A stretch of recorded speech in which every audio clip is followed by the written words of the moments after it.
آیت ہے حضرت ابو موسیٰ اشعری رضی اللہ عنہ کے شاگرد ہیں، کہتے ہیں کہ حضرت ابو موسیٰ اشعری رضی اللہ عنہ اپنے متعلقین کے ساتھ بیٹھے ہوئے تھے، کھانے کا وقت تھا، آپ نے حکم فرمایا، آپ کے حکم پہ دسترخوان بچھا، گھر میں مرغی بنی ہوئی تھی، مرغی کا کھانا پیش کیا گیا۔ ایک صاحب وہاں بیٹھے ہوئے تھے، وہ دسترخوان سے دور بیٹھ گئے، دسترخوان پر نہیں آ رہے تھے۔ حضرت ابو موسیٰ اشعری رضی اللہ عنہ نے پوچھا کہ کھانا کیوں نہیں کھا رہے؟ عرض کیا کہ میں مرغی کا کھانا نہیں کھاتا، مرغی کا گوشت میں نہیں کھاتا۔ پوچھا کیوں؟ جواب دیا اس لیے نہیں کھاتا کہ مرغیاں گندگی کھاتی ہیں، مرغیاں گندگی کھاتی ہیں، اس لیے میں نے قسم کھائی ہے کہ میں کبھی مرغی کا گوشت نہیں کھاؤں۔ اس پر حضرت ابو موسیٰ اشعری رضی اللہ عنہ نے فرمایا کہ اللہ کے نبی صلی اللہ علیہ وسلم اگر مرغی کا گوشت کھاتے رہے ہوں تو اس کا مطلب ہے کہ یہ حلال ہے۔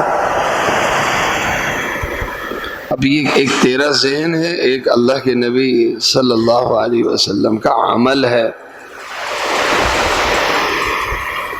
رسول کریم صلی اللہ علیہ وسلم کا عمل یہ حجت ہے۔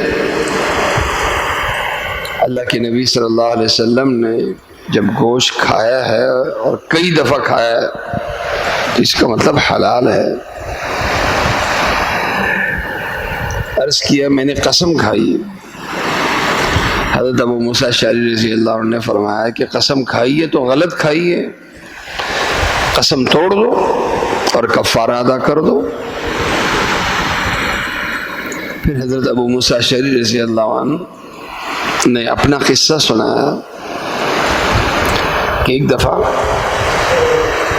ہم چند نوجوان اللہ کے نبی صلی اللہ علیہ وسلم کی خدمت میں حاضر ہوئے، ہم نے آپ سے سواری مانگی کہ یا رسول اللہ مدینے سے اپنے علاقے میں جانا ہے، سواری نہیں ہے۔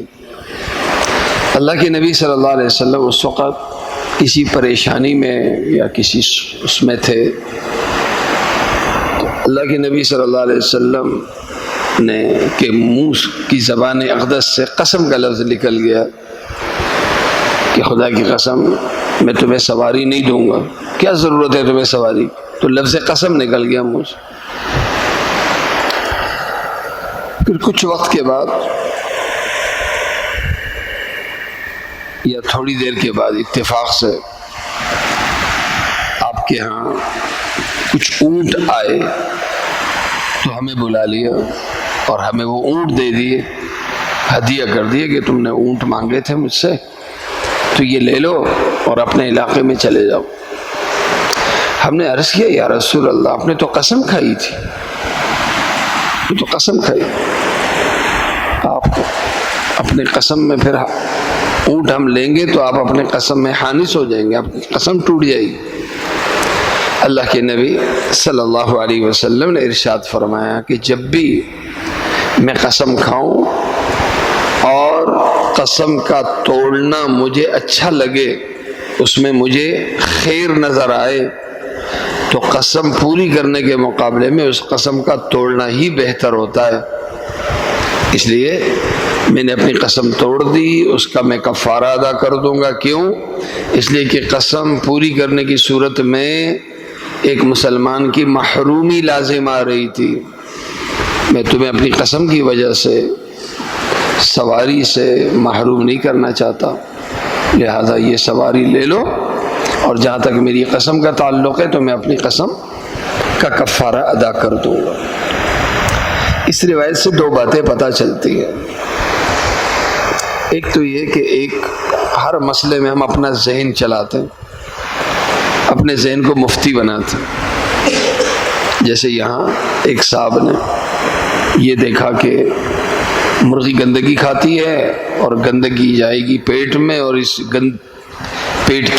اس گندگی سے گوشت بنے گا اور گوشت گندا ہوگا۔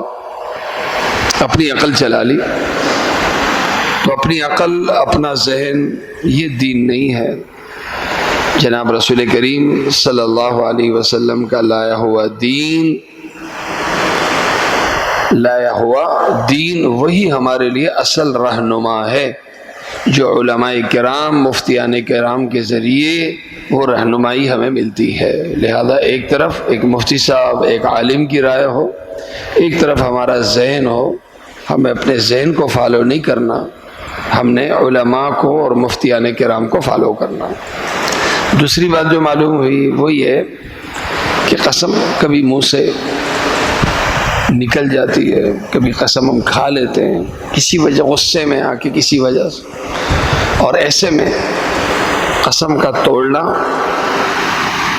اگر قسم کے توڑنے میں ہمیں بہتری نظر آتی ہو، خیر نظر آتا ہو، تو ایسے میں کیا قسم پوری کرنی چاہیے؟